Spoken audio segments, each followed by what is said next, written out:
When stories come out about these kids, these teenagers who get pumped up with these drugs, these medicines to transition their bodies, and they start going through these really horrible effects because these doctors are not giving them the full breakdown of what they're putting into. They give them these simple little breakdowns. Oh, it might cause a little dryness, a little this, but they don't really tell them what's the long-term effects of what it does. I'm gonna play a video for you guys. This is really hard to listen to because it just really makes you get so upset when you think about the parents that are condoning this because this is what society is pushing as okay, and the doctors that are just not giving enough information to these kids and these parents. It pisses you off, especially when I see stories like this come out, and then you have parents up here and people protesting, talking about how 13-year-olds should be able to take these drugs and alter their bodies. They told you what was going to happen before you started testosterone.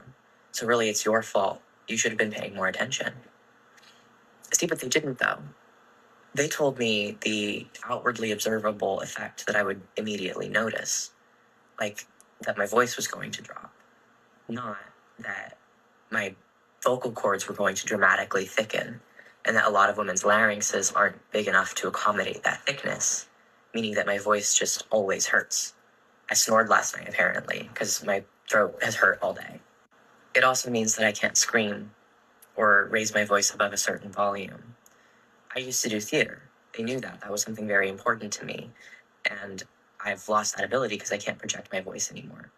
They told me that I might experience vaginal dryness, not that the cells in my gynecological and urological anatomy are highly estrogen dependent, and that depleting them of that estrogen by going on testosterone is almost certainly going to cause them to irreversibly atrophy, which causes a slew of issues ranging from, yes, vaginal dryness and pain and bleeding upon penetration, to losing the ability to give vaginal birth, to urinary incontinence and pelvic floor dysfunction.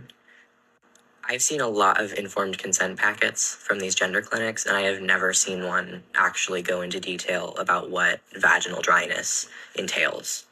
It's also crazy to me to imply that I, as a 14-year-old eighth grader, or the kids that they do this to are as young as 11, could comprehend the lifelong implications of being incontinent Exactly. and not being able to have penetrative sex or give birth vaginally. That's not something that a child can consent to.